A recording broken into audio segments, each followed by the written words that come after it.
C'est cool. Il pleut. Très bonne idée, Andy. Très bonne idée. Il n'y a pas plu de toute la journée.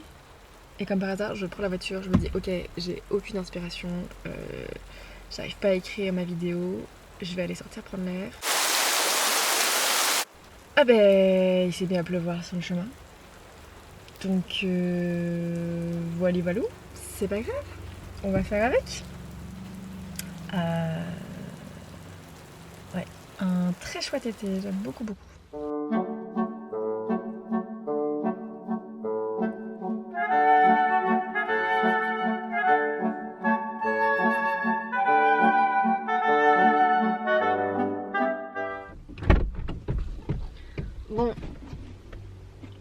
oh là là, on va quand même faire genre que c'est un peu l'été. Du coup, on va quand même s'appareiller et faire genre. C'est bien ça.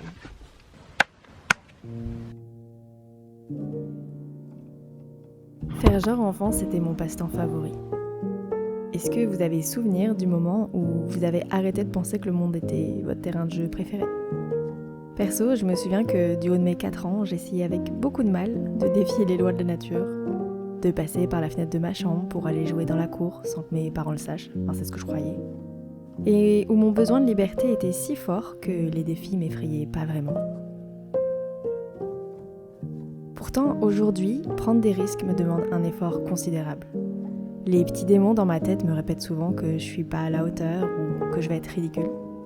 Ce qui est pas totalement faux, mais c'est là que j'ai développé mon arme la plus puissante devant l'inconnu, l'autodérision. Apprendre à rire de moi-même, de la vie, pour transformer mes maladresses en véritable histoire comique transgénérationnelle. Entre frustration et fatigue, mon mois d'août n'a rien à voir avec celui qui était prévu dans ma tête.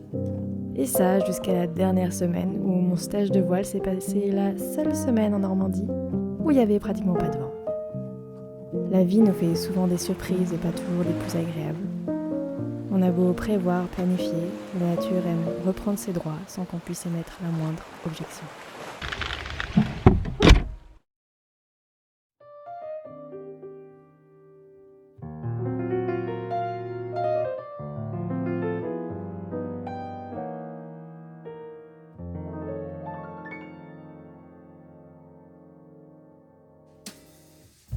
Récemment, une amie m'a dit qu'en effet, je prenais plus trop de risques. Parce que oui, ça fait un moment que j'ai pas vraiment bougé de chez moi.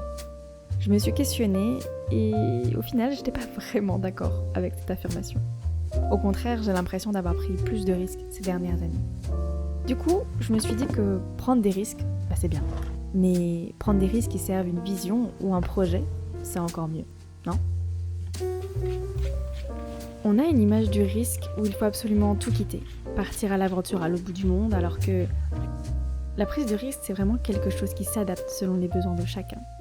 Chacun connaît les compétences qui lui manquent et ce qu'il doit challenger dans sa vie. J'ai passé tout mon début de vingtaine à prendre des risques qui servaient pas à grand chose. Alors certes, j'ai voyagé, j'ai rencontré plein de monde, ça a été très formateur, je vais pas cracher dans la soupe. Mais j'ai aussi pris beaucoup de risques inutiles qui ne construisaient rien sur le long terme. Et en vrai, il y a un discernement qui doit être fait. Pour moi, la sociabilisation, le voyage, tout ça, c'était pas quelque chose de difficile. Par contre, être seul, travailler sur un long projet, créer des liens significatifs, me demande un plus gros effort. Et en vrai, je pense que toutes ces années, ce qu'il me manquait, c'était un point d'ancrage pour affronter la vie. Alors ça peut être la famille, la connaissance, Dieu, ce que vous voulez. Et d'ailleurs, je pense que plus le point d'ancrage est haut, voire immatériel, plus il est facile de se mouvoir à travers l'inconnu. Aujourd'hui, je prends le risque de dédier quelques années pour renforcer ce point d'ancrage et développer la personne que je souhaite être, les compétences que je veux acquérir. Et certes, je bouge peut-être pas tous les 4 matins de mon chez-moi, mais ça me prouve que les risques, on peut aussi les prendre près de chez soi. Alors oui, j'aimerais quand même rajouter un petit truc. Je pense que pour grandir, il faut quand même une rencontre avec l'autre. Quand ce que j'appelle l'autre, ça peut être vraiment, c'est assez vaste. Disons que voilà, il y a le côté du coup plus factuel avec la rencontre avec des gens dans la rue, avec des animaux, peu importe, un truc qui vit. et qui du coup n'agira pas comme tu l'entends. Et c'est ça en fait qui nous fait grandir, c'est qu'on calque souvent notre façon de penser et notre façon de voir les choses sur les autres, et ces autres ne réagissent pas forcément comme prévu. Ce qui fait qu'il y a des petites incompréhensions ou tensions, et c'est ça aussi qui nous fait grandir, je trouve, dans la vie de tous les jours. Sinon, il y a aussi la rencontre, on va dire, plus intérieure, plus spirituelle. Pour mon cas, c'était avec Dieu, enfin, c'est toujours avec Dieu. Donc voilà, la rencontre avec l'autre, je trouve que c'est très important. Même quand on prend un risque près de chez soi, c'est vraiment se mettre le plus disponible possible à cette chose-là, la rencontre.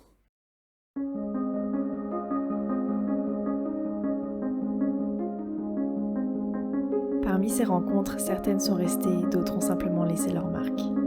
Aujourd'hui, je regrette aucune d'entre elles car elles m'ont toutes aidée à me rencontrer.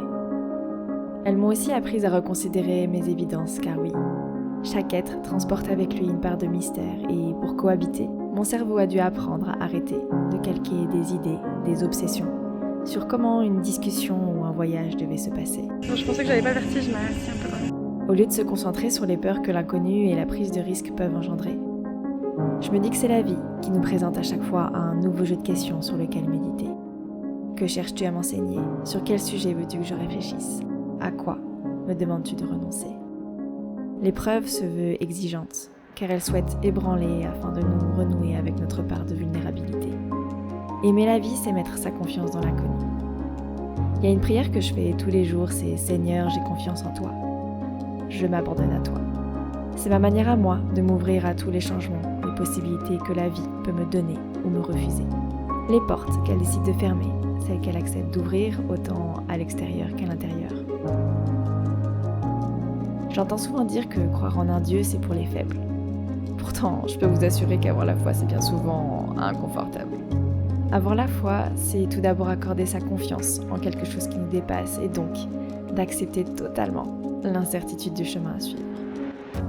Alors quand rien ne se passe comme prévu, mettons-nous à disposition de la vie, comme la toile blanche est mise à disposition de l'artiste, afin qu'elle puisse nous modeler et nous transformer. Qu'elle nous aide à accepter de connaître les peines et les joies qui contribuent à faire de nous de meilleurs humains, développant compassion, gratitude, audace, courage, pour construire nos armes face à l'injustice. Essayons aussi de continuer à rire devant nos déboires incontrôlables, car chaque instant peut se transformer en un jeu fascinant.